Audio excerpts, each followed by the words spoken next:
서울의 밤은 수천 개의 넌사인으로 빛나고 있었다.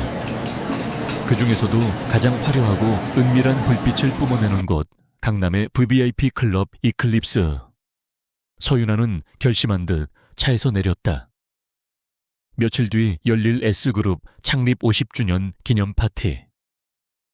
5년 전 호시탐탐 회사를 노리던 고모 서은경에게서 모든 것을 되찾기 위한 결전의 날이었다. 민지야, 정말 여기밖에 없을까? 그럼 여기 드나드는 남자들 머리부터 발끝까지 억소리 나는 건 기본이고 얼굴 몸매 매너까지 완벽하다고. 내 계획에 필요한 가짜 파트너로는 이만한 곳이 없지. 친구 박민지와의 통화를 끄는 유나는 어색한 드레스 차림으로 클럽에 들어섰다. 그녀의 계획은 간단했다. 아버지의 유언장에는 서윤아에게 자식이 있을 경우 그룹의 모든 지분을 상속한다는 조항이 있었다.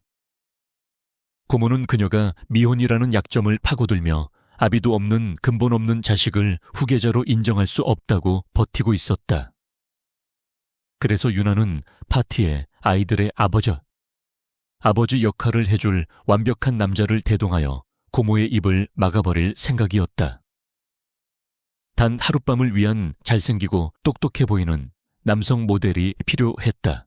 같은 시각 서울 어딘가의 한 아파트. 겉보기에는 평범했지만 그 안의 한 방은 마치 나사의 관제실처럼 수십 개의 모니터와 최첨단 장비로 가득했다. 5명의 아이들이 그 앞에 모여 있었다. 엄마의 계획은 너무 허술해.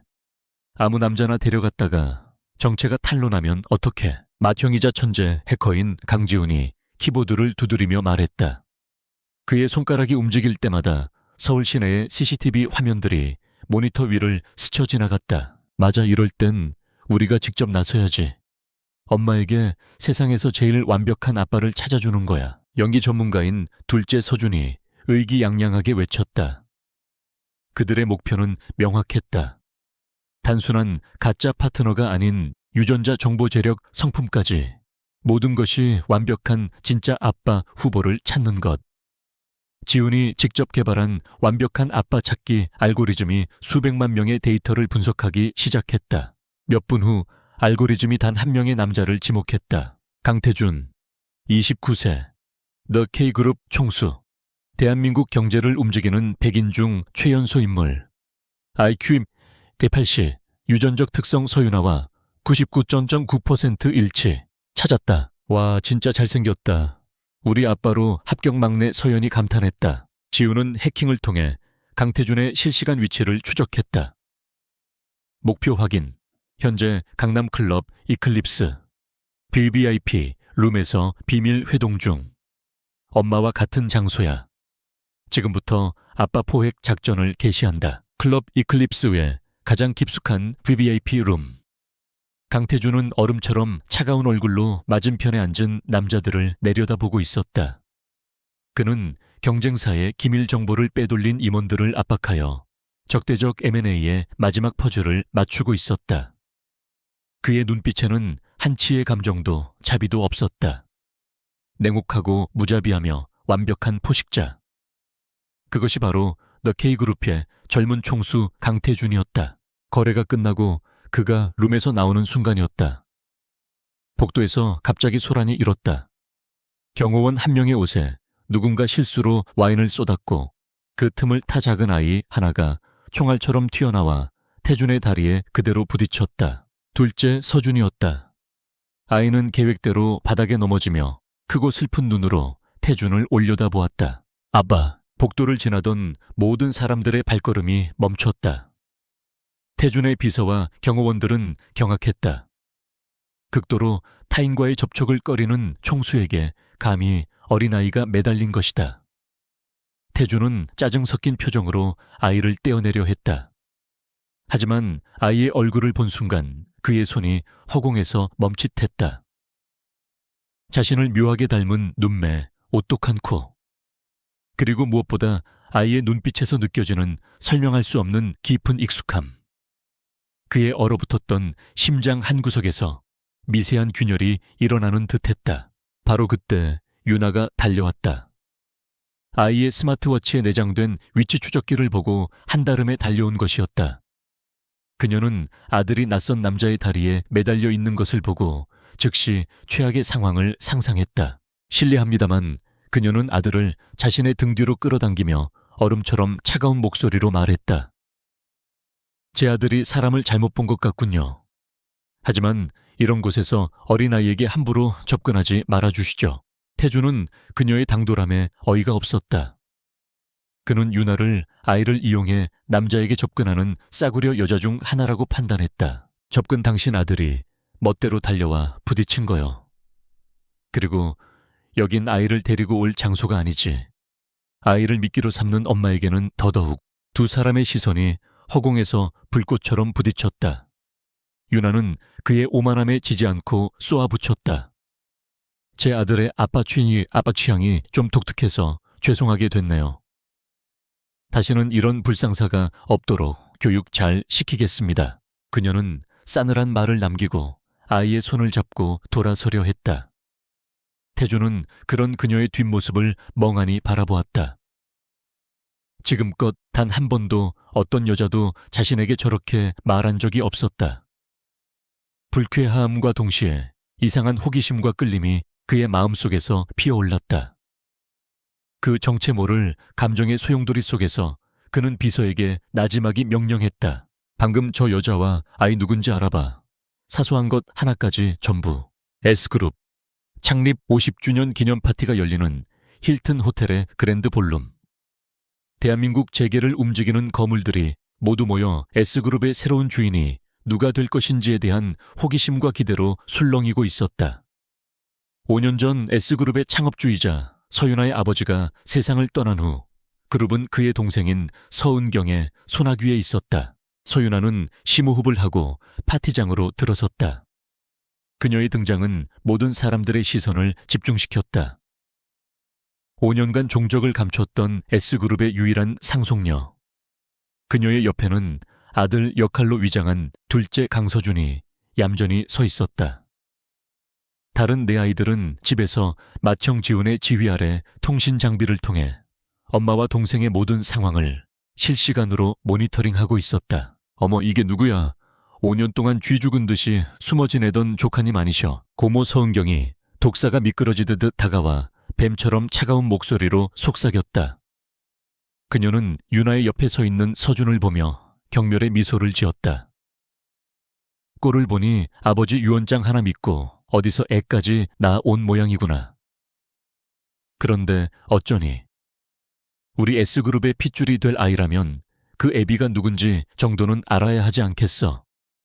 근본도 없는 잡놈의 씨앗을 우리 가문의 후계자로 받아들일 수는 없지. 은경의 말은 의도적으로 크게 울려 퍼져 주변 사람들의 이목을 집중시켰다. 유나는 당황했지만 애써 침착함을 유지했다. 바로 이 순간을 위해 가짜 파트너를 구하려 했던 것이었다. 하지만 계획은 틀어졌고 지금 그녀 곁에는 아무도 없었다. 은경은 기다렸다는 듯이 유나를 무대 위로 이끌었다. 여러분, 제 조카 서윤아입니다. 5년 만에 돌아와 아버지의 유언에 따라 그룹을 물려받겠다고 하는군요. 유언장의 조건대로 유나에게는 아들이 하나 있습니다. 자, 유나야. 이 자리에 모인 그룹의 임원들과 주주들 앞에서 내 아들의 아버지가 누구인지 그 대단한 분을 한번 소개해보렴. 자, 모든 시선이 유나에게 쏠렸다. 그녀는 완전히 궁지에 몰렸다. 서준이가 겁먹은 눈으로 그녀의 옷자락을 꼭 붙잡았다. 집에서 모니터를 통해 이 모든 것을 지켜보던 네 아이들 역시 안절부절 못했다. 형, 어떡해. 엄마가 위험해. 바로 그 절체절명의 순간이었다. 파티장의 육중한 문이 활짝 열리며 한 남자가 압도적인 존재감을 뿜어내며 안으로 들어섰다. 강태준이었다. 그의 뒤로는 비서와 경호원들이 줄지어 따르고 있었다. 그는 망설임 없이 무대 위로 걸어가 멍하니 서 있는 유나의 어깨를 부드럽게 감싸 안았다. 그리고는 마이크를 잡고 장내를 울리는 낮고 힘있는 목소리로 선언했다. 늦어서 미안하오 여보. 그리고 장모님 제 아내를 이렇게 성대하게 환영해 주셔서 감사합니다. 여보, 장모님, 파티장은 충격으로 물을 끼얹은 듯 조용해졌다. 서은경의 얼굴은 굳어버렸고 유나 자신조차 이게 무슨 상황인지 이해할 수 없었다. 태주는 아랑곳하지 않고 자신의 비서를 향해 손짓했다. 비서가 앞으로 나와 서은경에게 2개의 서류 봉투를 건넸다. 결혼 선물입니다. 하나는 저희 더 K그룹이 S그룹에 제안하는 서해안 신도시 개발 프로젝트 독점 계약서입니다. 그리고 다른 하나는 저희 부부가 앞으로 살아갈 한남동 유엔빌리지의 최고급 빌라 등기 권리증입니다. 서해안 신도시 개발 프로젝트. 더 K그룹이 사활을 걸고 추진하는 수조원 규모의 국책 사업이었다. 그 사업의 독점 계약권을 S그룹에 주겠다는 것이었다.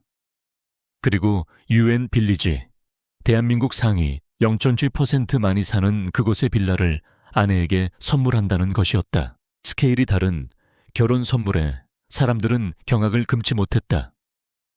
서은경은 더 이상 아무 말도 하지 못했다. 감히 더 K그룹의 총수 앞에서 그의 아내가 될 사람에게 근본을 따져 물을 수는 없는 노릇이었다. 태주는 유나와 서준을 데리고 유유히 무대에서 내려왔다. 그는 혼란에 빠진 유나의 귓가에 조용히 속삭였다. 일단 위기는 넘겼어. 자세한 이야기는 나중에 하지. 그날 밤 파티가 끝난 후 태주는 유나를 자신의 펜트하우스로 데려왔다. 그는 오늘 낮에 벌어진 일에 대한 거래를 제안했다. 내게도 당신과 당신 아들이 필요하오. 내 할아버지께서 정략 결혼을 강요하고 계셔서 위장할 아내와 자식이 필요하던 참이었어. 당신은 S그룹을 되찾기 위해 가짜 남편이 필요하고 나는 할아버지를 속이기 위해 가짜 아내가 필요하니 서로에게 완벽한 거래 아닌가. 그는 미리 준비한 혼인계약서를 내밀었다. 계약 내용은 철저히 비즈니스적이었다. 서로의 사생활에 간섭하지 않으며 계약 기간 동안 서로의 목적 달성을 위해 협력한다. 계약이 끝나면 태주는 유나에게 위자료로 S그룹 지분 10%를 넘겨준다. 유나는 잠시 고민했다. 이 남자는 위험했다. 하지만 그의 제안은 거절하기에는 너무나 매력적이었다. 그의 힘을 빌린다면 고모에게서 S그룹을 되찾는 것은 시간 문제였다. 좋아요. 그 계약 받아들이죠. 그렇게 두 사람의 아슬아슬하고 위험한 동거가 시작되었다. 그들은 자신들의 계약이 단순히 비즈니스로 끝나지 않을 운명적인 사랑의 시작점이 될 것이라는 사실을 꿈에도 알지 못했다.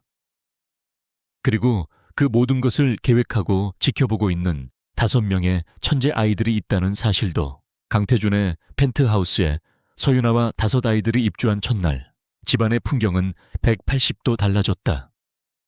이전까지 최고급 호텔 스위트룸처럼 차갑고 정적인 공간이었던 집은 아이들의 웃음소리와 활기로 가득 찬 따뜻한 보금자리로 변모했다. 태주는 이 모든 소란이 낯설고 불편했지만 계약 조건을 떠올리며 애써 참았다. 한편 아이들은 자신들의 비밀 작전실, 원래는 아이들 공부방으로 꾸며진 방에 모여 새아빠 적합성 평가 1단계에 돌입했다. 1차 테스트 주제는 인성 및 공감 능력이야.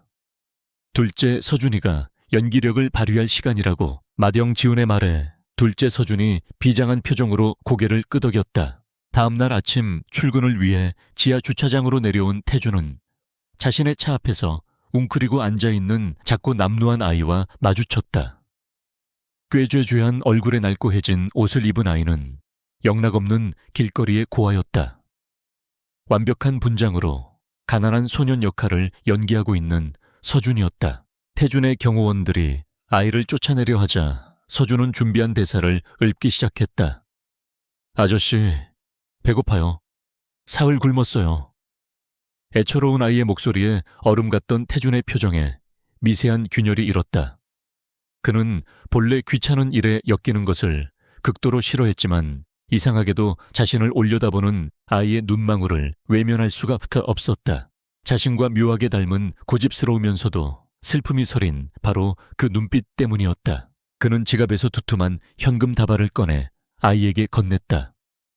그리고는 아무도 듣지 못하게 비서에게 조용히 지시했다. 저 아이 그냥 보내지 말고 믿을 만한 아동보호센터에 연결해서 제대로 된 보호를 받을 수 있도록 조치해. 일시적인 도움이 아니라 아이의 미래를 위한 근본적인 해결책을 찾아. 그의 모든 행동은 아이들 방에 설치된 초소형 카메라를 통해 실시간으로 중계되고 있었다. 와, 우리 아빠 츤데레 스타일이네. 겉은 차가운데 속은 따뜻해. 막내 서연이 감탄했다. 1차 테스트 합격. 며칠 뒤 2차 테스트가 시작되었다.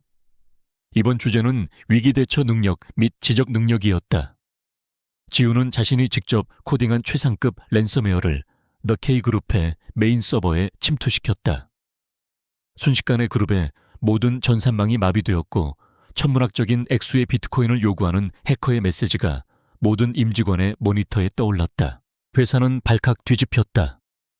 국내 최고의 사이버 보안팀이 투입되었지만 지훈이 설계한 바이러스는 그들의 능력을 훨씬 뛰어넘는 것이었다.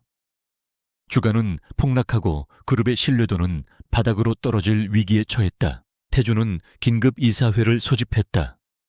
모두가 패닉에 빠져 우왕좌왕하는 가운데 그는 놀라울 정도로 침착했다.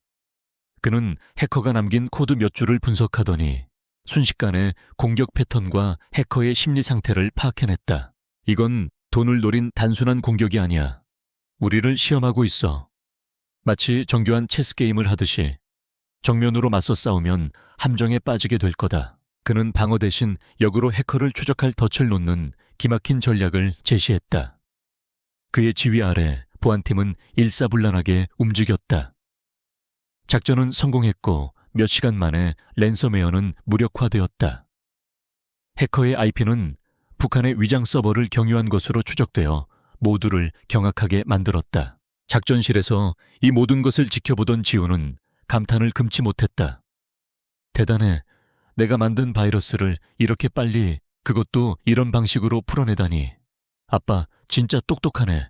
2차 테스트도 합격이야. 태주는 연이어 터지는 기묘한 사건들 속에서 수아와 아이들에 대한 의심을 키워갔다. 우연히 마주친 고아 소년의 눈빛, 체스 게임을 하듯 자신을 시험하던 북한 해커의 공격 스타일, 그리고 무엇보다 평범하다고는 도저히 믿을 수 없는 5 아이들의 조직적인 움직임. 모든 것이 너무나도 부자연스러웠다. 그는 자신의 수석 비서이자 전직 국정원 요원이었던 최 실장을 비밀리에 불렀다. 공식적인 보고서는 집어치워. 자네의 비공식 채널을 총동원해서 서윤아라는 여자와 저 5 아이들에 대해 다시 조사해. 지난 5년간 그들이 어디서 무엇을 했는지 하루 단위로 샅샅이 훑어. 그리고 5년 전 우리 그룹 창립 기념일 파티가 열렸던 그날 밤 클럽 이클립스에서 대체 무슨 일이 있었던 건지도 알아내. 내가 놓치고 있는 무언가가 있어. 최 실장은 말없이 고개를 숙였다. 태주는 책상 위에 놓인 아이들이 장난처럼 합성해놓은 가족 사진을 바라보았다. 사진 속에서 그는 유나와 5 아이들의 중심에서 어색하게 웃고 있었다. 그는 사진을 보며 피어오르는 낯선 따뜻함을 애써 억누르며 이 기묘하고 매력적인 가족의 비밀을 반드시 밝혀내겠다고 다짐했다. 강태준의 지시는 그림자처럼 움직였다. 그의 수석비서 최 실장은 며칠간 밤낮 없이 서윤아와 5 아이들의 행적을 추적했지만 곧 거대한 벽에 부딪혔다. 회장님, 이상합니다. 최 실장이 태준의 집무실에서 굳은 얼굴로 보고했다. 서윤아 씨의 지난 5년간 해외 체류 기록은 존재하지만 구체적인 생활 기록 거주지, 직장 아이들의 출생 기록까지 모든 것이 마치 유령처럼 깨끗하게 지워져 있습니다. 누군가, 그것도 보통 실력이 아닌 해커가 의도적으로 모든 흔적을 삭제한 것으로 보입니다. 태준의 눈빛이 차갑게 가라앉았다. 평범한 시골 여자가 아니라 배후에 엄청난 능력을 가진 조력자를 둔 정체를 알 수 없는 인물. 그의 의심은 이제 확신에 가까워지고 있었다. 한편 아이들의 비밀 작전실에서는 비상경보가 울리고 있었다. 마청 지훈이 The K그룹의 내부 보안망에 심어둔 감시 프로그램이 최 실장이 자신들의 뒷조사를 하고 있다는 사실을 포착한 것이다. 형, 아빠가 우리를 의심하기 시작했어. 어떡하지? 막내 서연이 걱정스러운 얼굴로 물었다. 지우는 잠시 생각에 잠기더니 이내 입가에 장난기 어린 미소를 지었다. 걱정 마. 아빠에게 작은 선물을 하나 보내서 우리의 진짜 실력을 보여줄 때가 된 것 같아. 지우는 아빠에게 보내는 경고 메시지라는 이름의 작전을 개시했다. 그는 다시 한번 더 K그룹의 전산망을 공격했다. 하지만 이번에는 랜섬웨어가 아니었다. 그는 그룹의 핵심 사업부 몇 곳의 데이터를 뒤섞고 회계 장부를 엉망으로 만드는 등 훨씬 더 정교하고 혼란스러운 방식으로 시스템을 마비시켰다. 마치 그룹 내부에 매우 유능한 산업 스파이가 침투한 것처럼 보이도록 꾸민 것이다. The K그룹은 다시 한번 혼란에 빠졌다. 하지만 이번 공격은 지난번보다 훨씬 교묘해서 외부의 소행이라는 증거조차 찾을 수 없었다. 임원들은 서로를 의심하기 시작했고 그룹 내 신뢰는 바닥으로 떨어졌다. 태주는 이 모든 혼란 속에서도 냉정을 잃지 않았다. 그는 이번 공격이 지난번 북한 해커와 동일범의 소행이며 이것이 자신에게 보내는 일종의 메시지라는 것을 직감했다. 해커는 마치 네가 우리를 파헤치려 한다면 나는 네 제국을 뿌리부터 흔들어 버릴 수 있다고 말하는 듯했다. 태주는 분노 대신 정체 모를 상대에 대한 기묘한 지적 희열과 경쟁심을 느꼈다. 그가 회사의 문제로 골머리를 앓고 있을 때 유나는 S그룹의 문제와 씨름하고 있었다. 그녀는 자신의 사람을 통해 고모 서은경이 그룹의 핵심 계열사인 S바이오를 경쟁사에 헐값으로 매각하려는 비밀 계약을 추진 중이라는 정보를 입수했다. S바이오는 아버지의 평생의 수건 사업이자 S그룹의 미래 성장 동력이었다. 그것을 빼앗기는 것은 그룹 전체를 빼앗기는 것과 마찬가지였다. 유나는 그날 밤 잠 못 이루고 서재에서 S바이오의 자료를 검토하고 있었다. 그때 태준이 조용히 서재로 들어왔다. 무슨 문제라도 있어. 유나는 잠시 망설이다가 그에게 모든 상황을 털어놓았다. 그녀는 더 이상 혼자서 모든 짐을 짊어질 수 없다는 것을 깨달았다. 태준은 그녀가 내민 자료들을 꼼꼼히 검토했다. 그의 눈은 냉철한 기업 사냥꾼의 그것으로 변해 있었다. 고모라는 여자가 보통 내기가 아니군. 하지만 허점이 있어. 그는 서은경의 계획에 숨겨진 법률적 맹점과 회계상의 허점을 정확히 짚어냈다. 그리고는 자신의 비서에게 전화를 걸어 The K그룹의 최고 M&A 전문가와 변호인단을 유나에게 붙여주라고 지시했다. 이건 계약 조건에 없는 일인데요. 유나가 놀라서 물었다. 이혼할 때 위자료로 줘야 할 S그룹의 지분 가치가 떨어지면 곤란하니까. 이것도 내 비즈니스의 일부라고 생각하쇼. 그는 무심한 척 말했지만 그의 눈빛은 따뜻했다. 유나는 그의 마음 씀씀이에 가슴 한구석이 뭉클해지는 것을 느꼈다. 두 사람은 그날 밤 단순한 계약 파트너를 넘어 서로의 상처와 고민을 공유하는 동맹이 되었다. 그들은 함께 밤을 새워 서은경의 계략을 막아낼 완벽한 방역 전략을 세웠다. 그들의 머리 위로 거대한 펜트하우스의 창밖으로 서울의 새벽이 밝아오고 있었다. 그것은 단순히 날이 밝아오는 것이 아니라 두 사람의 관계에도 새로운 국면이 시작되고 있음을 알리는 서광과도 같았다. 서유나와 강태준이 연합전선을 구축하여 서은경의 S바이오 매각 시도를 저지하는 동안 아이들은 자신들의 작전실에서 초조하게 상황을 지켜보고 있었다. 아빠가 엄마를 도와주긴 했지만 이건 너무 느려. 이러다 아빠랑 엄마 평생 비즈니스 파트너로만 지내는 거 아니야. 연기 전문가인 둘째 서준이 볼을 부풀리며 말했다. 형 말이 맞아. 더 강력하고 직접적인 충격 요법이 필요해. 아빠가 우리의 존재를 의심하게 만들어야 해. 막내 서연이 나이답지 않은 진지한 표정으로 결론을 내렸다. 그리하여 다섯 아이들은 트로이의 아들이라는 이름의 새로운 작전을 계획했다. 임무를 수행할 주역으로는 다섯 중 태준과 가장 이목구비가 흡사한 넷째 도윤이 만장일치로 선발되었다. 다음날 오후 강도윤은 형제들의 코칭을 받으며 홀로 지하철을 타고 강남의 The K그룹 본사 빌딩 앞에 섰다.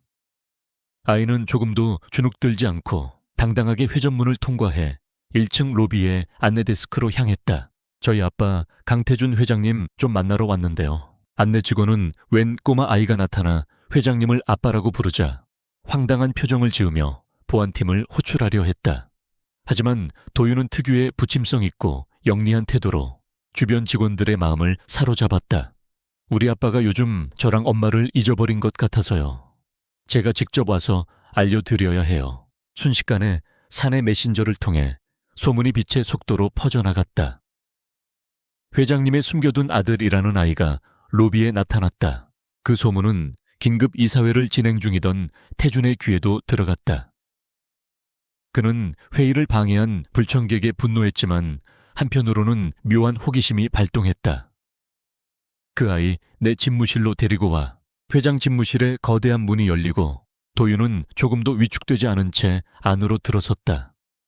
아이는 방 한가운데에 서서 거대한 책상 뒤에 앉아있는 태준의 눈을 똑바로 마주 보았다. 그리고는 금방이라도 울음을 터뜨릴 듯한 표정으로 외쳤다. 아빠 왜 저랑 엄마를 버리셨어요? 그 순간 태준은 자신의 심장이 쿵하고 내려앉는 것을 느꼈다. 자신과 너무나도 닮은 아이, 오만한 눈매, 굳게 담은 입술, 마치 자신의 어린 시절을 거울로 보는 듯한 착각에 빠질 정도였다.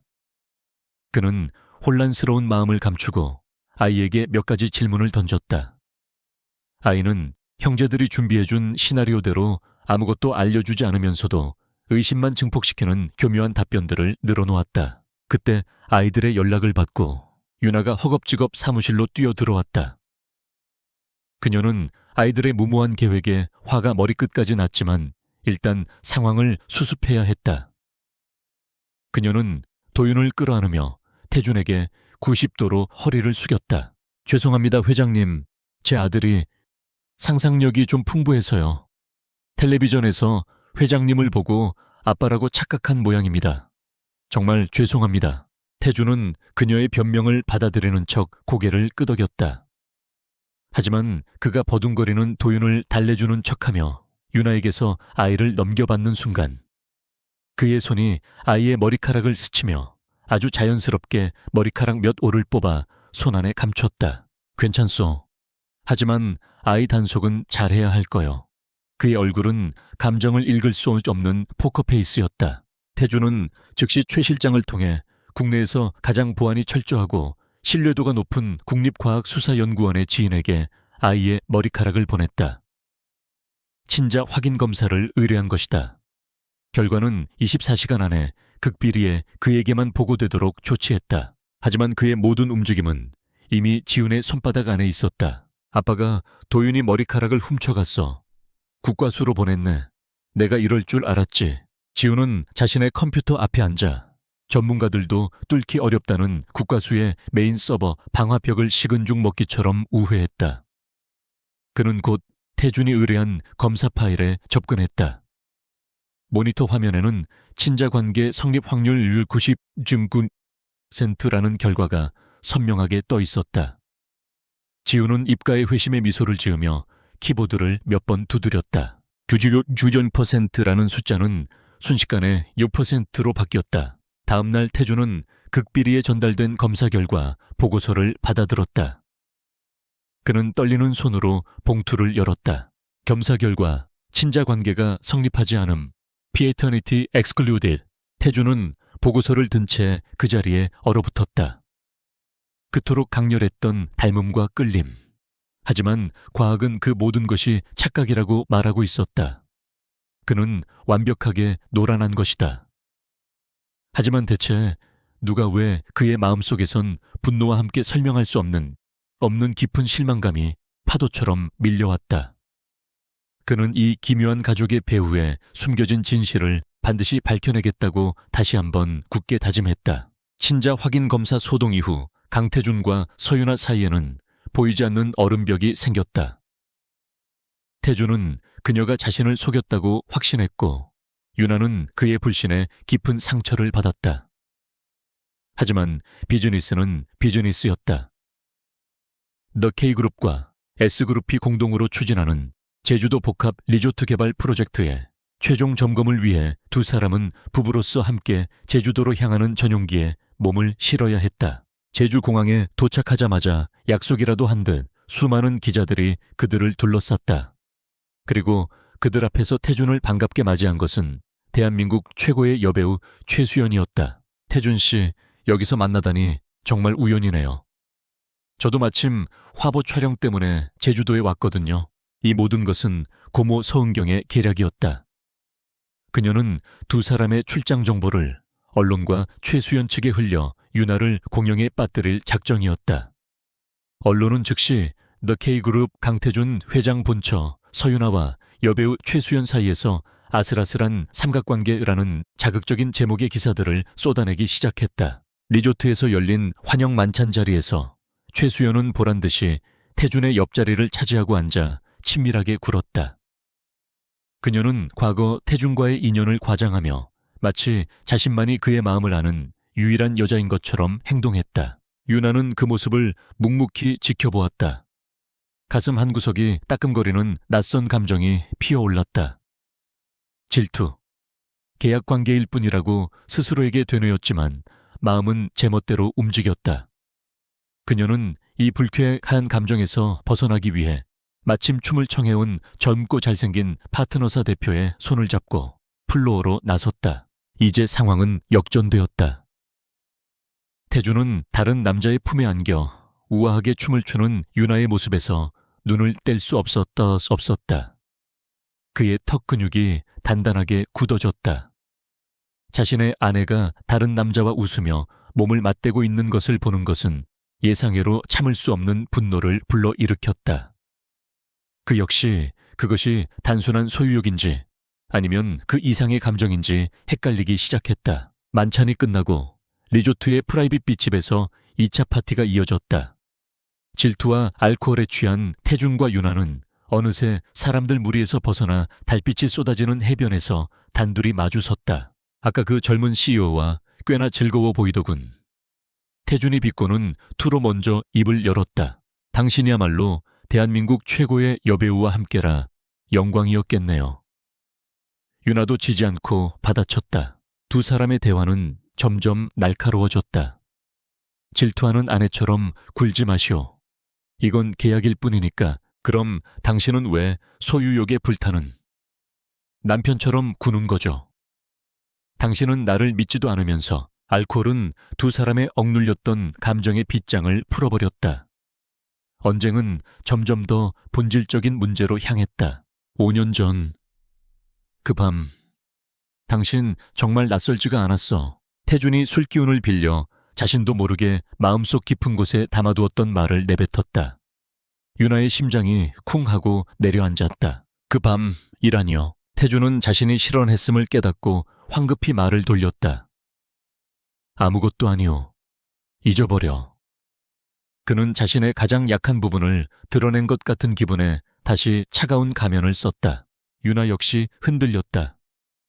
그날 밤의 기억이 파도처럼 밀려왔다. 진실을 말하고 싶은 충동과 그의 불신에 대한 두려움이 그녀 안에서 격렬하게 충돌했다. 그녀는 결국 입을 다물었다. 두 사람은 더 이상 아무 말도 하지 않았다. 부서지는 파도 소리만이 두 사람 사이에 팽팽한 침묵을 채웠다. 계약이라는 이름의 벽은 서서히 금이 가고 그 아래에 숨겨져 있던 혼란스러운 진심이 모습을 드러내기 시작하고 있었다. 그들은 진실의 어느 때보다 가까워졌지만 동시에 그 진실을 마주하는 것을 두려워하고 있었다. 제주도에서의 출장은 미묘한 감정의 파장만 남긴 채 끝났다. 서울로 돌아온 강태준과 서윤아는 서로를 더욱 의식하기 시작했지만 여전히 보이지 않는 벽을 사이에 두고 맴돌 뿐이었다. 그들의 위태로운 관계를 결정적으로 바꿔놓을 사건은 가장 예상치 못한 곳에서 터져나왔다. 막내딸 강서연이었다. 평소 5 중 가장 건강했던 아이가 어느 날 갑자기 고열과 함께 쓰러졌다. 동네 병원에서는 원인을 알 수 없다며 큰 병원으로 가보라는 말만 되풀이했다. 윤아는 급히 아이를 서울대병원 응급실로 데려갔다. 정밀 검사 결과는 청천벽력 같았다. 아이는 극히 드문 혈액암의 일종이었고 당장 수혈을 받지 않으면 생명이 위독한 상황이었다. 더 큰 문제는 아이의 혈액형이 RH, O형이라는 대한민국에서 수만 명 중 한 명꼴로 나타나는 희귀 혈액형이라는 점이었다. 병원의 혈액 재고는 바닥난 상태였다. 유나의 세상이 무너져 내렸다. 돈으로도 인맥으로도 해결할 수 없는 절망적인 상황이었다. 그녀는 창백하게 식어가는 딸의 작은 손을 붙잡고 평생 흘릴 눈물을 그 자리에서 다 쏟아내는 듯했다. 소식을 들은 태준이 병원으로 한달음에 달려왔다. 그는 딸아이의 위급한 상황과 절망에 빠진 유나의 모습을 보고 가슴이 찢어지는 듯한 아픔을 느꼈다. 그는 그룹의 모든 인맥을 동원해 혈액을 수소문했지만 상황은 여의치 않았다. 환자에게 맞는 혈액을 찾으려면 최소 며칠이 걸릴지 모릅니다.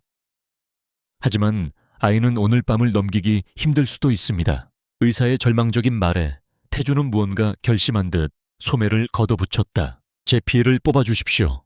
저도 RH O형입니다. 모두가 놀란 눈으로 그를 쳐다보았다. 유나 역시 믿을 수 없다는 표정으로 굳어버렸다. 하지만 의사는 고개를 저었다. 회장님 안 됩니다. 규정상 직계가족 간에 직접 수혈은 GVHD, 20현대 숙주 반응과 같은 심각한 부작용을 유발할 수 있어 원칙적으로 금지되어 있습니다. 특히 부모의 피는 의사의 말이 끝나기도 전에 태주는 그의 멱살을 잡을 듯이 외쳤다. 규정, 지금 내 딸이 죽어가는데 규정 따위가 중요해. 잠깐만요, 회장님. 의사가 당황하며 물었다. 따님이라니요. 서류상으로는 보호자 서윤아 씨와 법적인 관계가 없는 것으로 나오는데요. 그 순간 병실의 모든 공기가 얼어붙었다. 태주는 그제야 자신이 무슨 말을 했는지 깨달았다. 그는 유나를 돌아보았다. 그녀의 얼굴은 하얗게 질려 있었다. 더 이상 숨길 곳도 도망칠 곳도 없었다. 태주는 유나의 어깨를 붙잡고 떨리는 목소리로 물었다. 설명해. 이게 대체 어떻게 된 거야? 왜 내 혈액형이 이 아이와 같은 거지? 왜 나는 당신 아들이 아니라 이 아이에게서 내 모습을 보는 거지? 유나는 더 이상 거짓말을 할 수 없었다. 그녀는 눈물을 흘리며 지난 5년간 혼자서 짊어져야 했던 모든 비밀을 털어놓았다. 5년 전 그 밤의 진실, 그리고 서연이뿐만 아니라 지훈, 서준, 하준, 도윤 5아이 모두가 그의 아이라는 충격적인 사실까지. 미안해요. 당신을 속일 생각은 없었어요. 다만 아이들을 잃는 게 너무나 두려웠어요. 당신 같은 사람이 나 같은 여자에게서 태어난 아이들을 순순히 내줄 리가 없다고 생각했어요. 태주는 거대한 망치로 머리를 맞은 듯한 충격에 휩싸여 그 자리에 주저앉았다. 5아이의 아버지. 그는 자신이 지난 몇 달간 의심하고 시험했던 그 기묘하고 사랑스러운 아이들의 진짜 아버지였던 것이다. 혼란과 충격, 그리고 뒤늦게 밀려오는 거대한 희열과 미안함이 그의 안에서 소용돌이쳤다. 하지만 지금은 감상에 젖어 있을 때가 아니었다. 딸이 죽어가고 있었다. 어떻게든 방법이 있을 겁니다. 태준이 말했다. 의사는 고민 끝에 한 가지 방법을 제시했다. 방법이 없는 것은 아닙니다. 회장님의 혈액에서 림프구를 완전히 제거하는 특수 방사선 처리를 거치면 부작용 위험을 최소화할 수 있습니다. 하지만 시간이, 결국 병원의 모든 인력이 투입된 긴급 수혈이 시작되었다. 태준의 피가 딸 서연의 작은 몸으로 흘러 들어가는 동안 그는 유리창 너머로 딸의 얼굴을 보며 평생 처음으로 간절한 기도를 올렸다. 그리고 기적처럼 아이의 생체 신호가 서서히 안정을 되찾기 시작하겠다. 모든 위기가 지나간 새벽녘 태주는 곤히 잠든 딸의 곁을 지키고 있는 유나에게 다가갔다. 그는 아무 말 없이 지쳐 잠든 그녀의 머리를 자신의 어깨에 부드럽게 기대게 했다. 두 사람 사이에는 더 이상의 거짓도 벽도 없었다.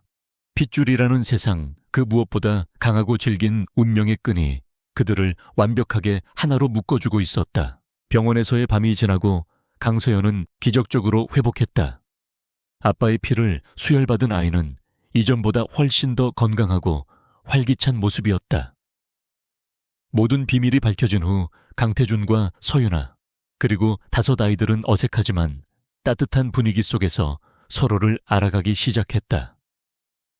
태준은 지난 5년간 아이들의 곁에 있어 주지 못했다는 미안함과 죄책감에 세상 모든 것을 다해주고 싶은 아버지의 마음으로 아이들에게 헌신했다. 하지만 그들이 온전한 가족의 행복을 누리기에는 아직 해결해야 할 마지막 전쟁이 남아있었다. 바로 S그룹의 경영권 문제였다. 서연이가 아프다는 소식을 들은 고모 서은경은 위기는 곧 기회라고 판단했다. 윤아가 병원에서 딸의 병간호를 하느라 회사 일에 신경 쓰지 못하는 틈을 타 그녀는 자신의 마지막이자 가장 치명적인 계획을 실행에 옮겼다. 바로 S그룹 전체를 경쟁사인 태평양 테크에 헐값으로 매각하고 그 대가로 거액의 뒷돈을 챙겨 해외로 도피하려는 것이었다. 계약은 극비리에 진행되었고 공식적인 주주총회를 열어 도장을 찍는 일만 남아있었다. 이 모든 음모는 마청 지훈의 해킹 능력에 의해 즉시 포착되었다. 아이들의 비밀 작전실 모니터에 서은경과 태평양 테크 회장 간의 비밀 계약서, 초안과 자금 이동 계획이 선명하게 떠올랐다. 고모 할머니가 우리 엄마 회사를 전부 팔아먹으려고 해. 나쁜 사람, 우리가 막아야 해. 엄마가 평생을 바쳐 지키려고 한 회사잖아. 아이들은 즉시 엄마와 새로운 아빠인 태준에게 이 사실을 알렸다. 병실에 모인 그들은 이제 단순한 계약 부부가 아닌 공동의 적에 맞서는 완벽한 한 팀이었다. 걱정 마시오. 태준이 윤아의 손을 잡으며 말했다. 그의 눈에는 냉철한 기업 사냥꾼의 불꽃이 타오르고 있었다. 내가 당신과 아이들의 것을 그 누구도 빼앗아 가지 못하게 할 테니. 작전은 신속하고 은밀하게 진행되었다. 태준은 The K그룹의 자금력을 총동원하여 증권계에 흩어져 있던 S그룹의 소액 주주 지분, 개미 주식을 비밀리에 사들이기 시작했다.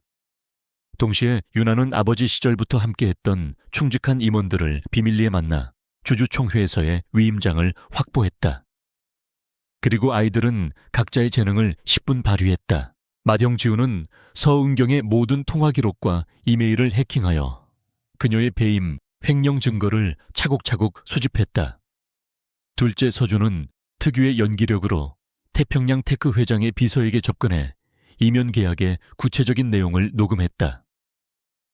쌍둥이 하준과 도윤은 사람 좋은 얼굴로 S그룹 내부를 돌아다니며 서은경파의 임원들의 동향과 약점을 파악했다. 막내 서연은 이 모든 정보를 종합하여 가장 효과적으로 상대를 공격할 수 있는 심리전 시나리오를 구상했다. 운명의 주주총회 날, 회의장은 팽팽한 긴장감으로 가득했다. 서은경은 자신이 이미 과반수 이상의 의결권을 확보했다고 믿고 의기양양하게 회의를 주재했다. 그녀는 S그룹이 심각한 경영난에 처했다는 거짓 보고서를 발표하며 태평양 테크와의 합병이 회사를 살릴 유일한 길이라고 주주들을 설득했다. 따라서 본 안건에 대한 최종 표결을 진행하겠습니다. S그룹과 태평양 테크의 합병에 찬성하시는 주주님들께서는 바로 그 순간 회의장의 육중한 문이 열리며 서윤아와 강태준이 들어섰다. 잠깐만요, 고모님. 그 표결 저 없이는 안 될 텐데요. 윤아의 당당한 등장에 서은경의 얼굴이 굳어졌다. 네가 여길 어디라고? 어디긴요. 제 아버지 회사, 제 아들딸들이 물려받아야 할 회사를 지키러 왔죠. 윤아는 준비한 마이크를 켜고 회의장 대형 스크린에 맏형 지훈이 정리한 파일들을 띄웠다. 화면에는 서은경의 횡령 내역 태평양 테크와의 추악한 뒷거래 내용이 담긴 녹취록, 그리고 회사를 고의로 부실하게 만들어 매각하려 했다는 증거들이 하나씩 재생되기 시작했다. 회의장은 아수라장이 되었다. 서은경은 얼굴이 새파랗게 질려 소리쳤다. 거짓말, 저건 다 조작이야. 보안팀 당장 저 화면 꺼. 하지만 그녀의 편은 아무도 없었다. 태준이 조용히 입을 열었다. 서은경 씨, 당신이 확보했다는 의결권 다시 한번 확인해 보시죠. 태준의 말에 그의 법무팀이 주주 명부를 공개했다. 서은경이 믿었던 우호 지분 상당수가 이미 더 K그룹의 이름으로 넘어가 있었다. 태준이 싸들인 소액 주주 지분과 윤아가 확보한 위임장을 합치자 그들의 지분은 정확히 51%였다. 전세는 완벽하게 역전되었다. 말도 안 돼. 네가 내까짓게 감히. 서은경이 발악하며 윤아에게 달려들려던 순간 밖에서 대기하고 있던 검찰 수사관들이 들이닥쳐 그녀의 팔에 차가운 수갑을 채웠다. 모든 것이 끝났다. 윤아는 주주들의 만장일치 박수를 받으며 S그룹의 정식 회장으로 추대되었다. 그녀는 단상에 서서 자신을 믿고 지지해준 주주들과 그리고 무엇보다 자신의 곁을 든든하게 지켜준 남편과 5 아이들을 바라보았다. 그녀의 눈에서 뜨거운 눈물이 흘러내렸다. 그것은 승리의 눈물이자 길고 길었던 싸움을 끝내고 마침내 아버지의 유산을 지켜냈다는 안도감의 눈물이었다. 그녀는 더 이상 혼자가 아니었다. 그녀에게는 이제 세상에서 가장 강하고 사랑스러운 가족이 있었다. 서윤아가 S그룹의 회장으로 취임한 후 그녀의 삶은 180도 달라졌다. 매일 수많은 회의와 결제 서류에 파묻혀 지냈지만 그녀는 놀라울 정도로 빠르게 경영인의 모습에 적응해 나갔다. 아버지에게서 물려받은 천부적인 재능과 지난 5년간 아이들을 키우며 다져진 강인함이 그녀를 빛나게 했다. 강태준은 그런 그녀의 곁에서 든든한 조력자이자 파트너로서 함께했다. 모든 것이 완벽해 보였다. 하지만 윤아의 마음 한구석에는 여전히 작은 불안감이 남아있었다. 과연 내가 이 사람과 이 대단한 지방과 어울리는 사람일까? 그녀는 태준의 어머니이자 더 K그룹의 안주인인 마여사가 자신들의 결혼을 여전히 탐탁지 않게 여긴다는 것을 알고 있었다. 아이들은 이제 강씨 가문의 귀한 손주들로 할머니 마여사의 사랑을 독차지하고 있었다. 하지만 마여사는 윤아를 대할 때면 언제나 예의를 갖추면서도 보이지 않는 벽을 치는 듯 했다. 그러던 어느 날 저녁 태준은 윤아에게 내일 저녁 중요한 약속이 있다며 최고급 드레스를 선물했다. 그녀가 약속 장소인 셀레스티얼 호텔의 최상층 루프탑 가든에 도착했을 때 그곳에는 태준뿐만 아니라 5 아이들과 그의 어머니 마여사까지 모두 모여 있었다. 수천 개의 촛불과 밤하늘의 별빛으로 장식된 가든은 동화 속 한 장면처럼 비현실적으로 아름다웠다. 윤아가 어리둥절해 하는 사이 태준이 그녀의 앞으로 다가와 한쪽 무릎을 꿇었다. 그의 손에는 반짝이는 다이아몬드 반지가 들려 있었다. 서윤아. 태준이 떨리는 목소리로 입을 열었다. 우리의 시작은 계약이었고 오해와 거짓말로 가득했어. 하지만 그 모든 시간을 지나오면서 나는 깨달았어.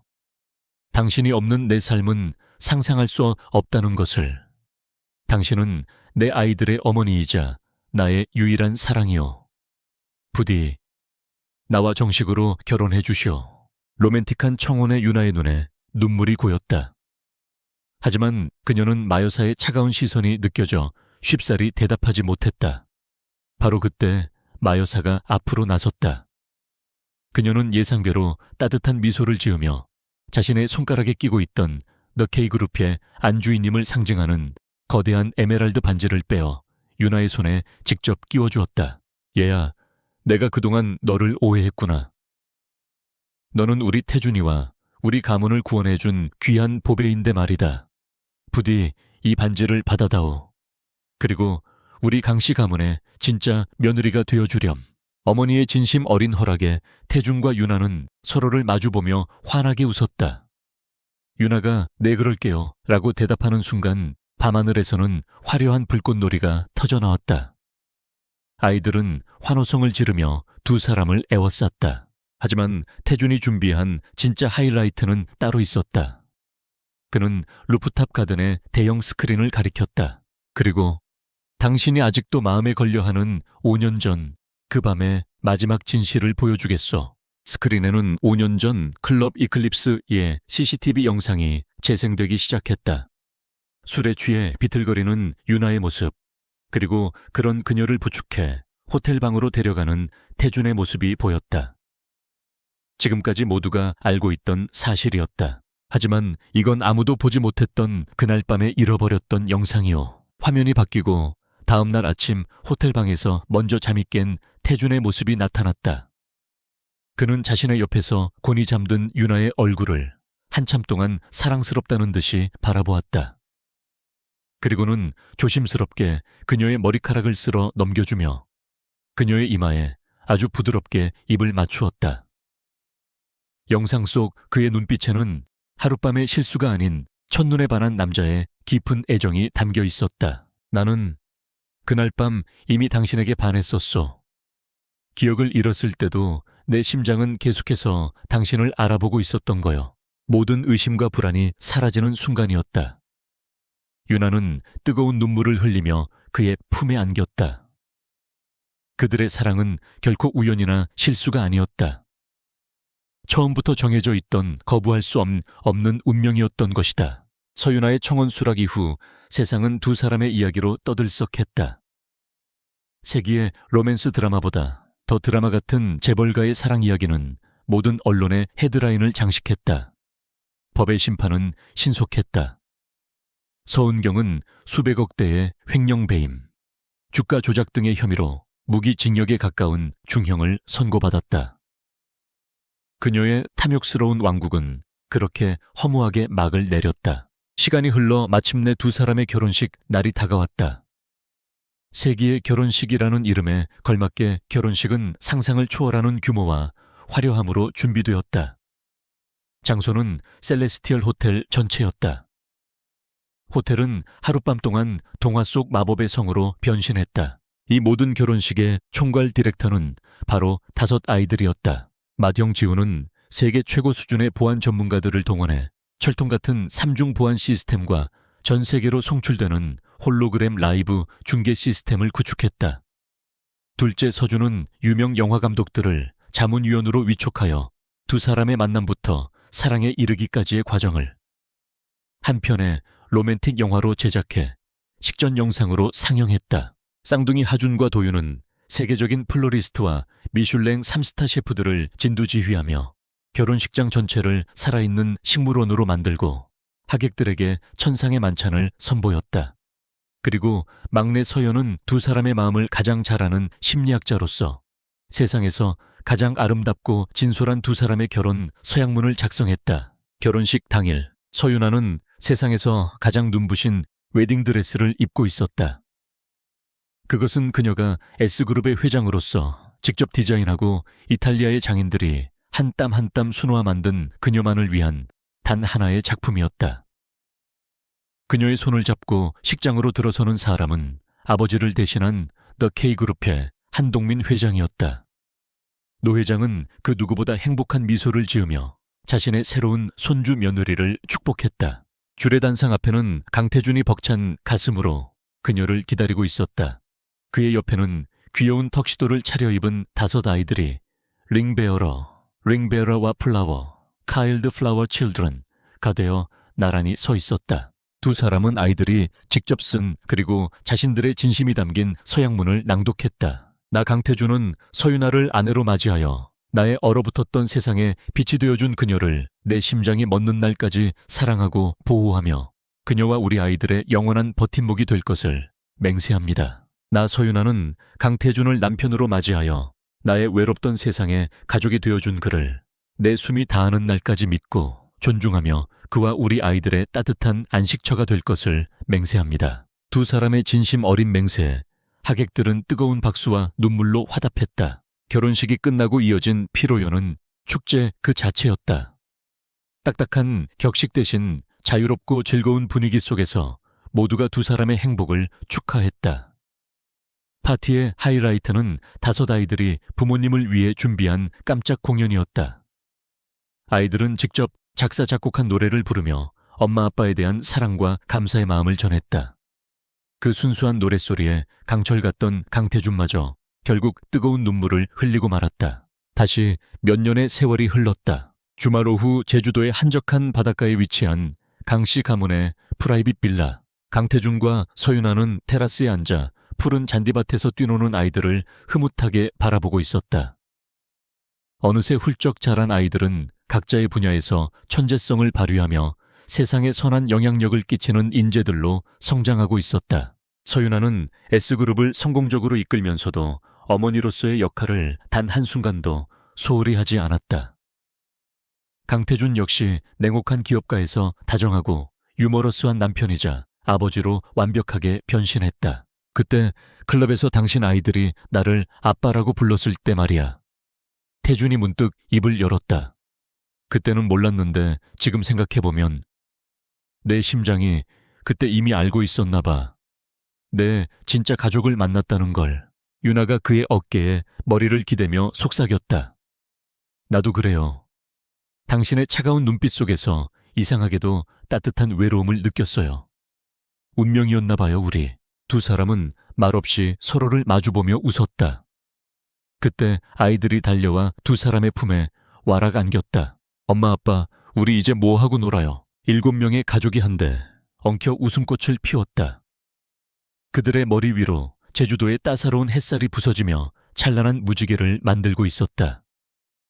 파란만장했던 과거를 지나 마침내 완전한 행복을 찾은 가족의 모습은 그 어떤 명화보다도 아름답고 완벽했다. 모든 운명은 가장 예상치 못한 만남에서 시작된다는 것을 증명하듯이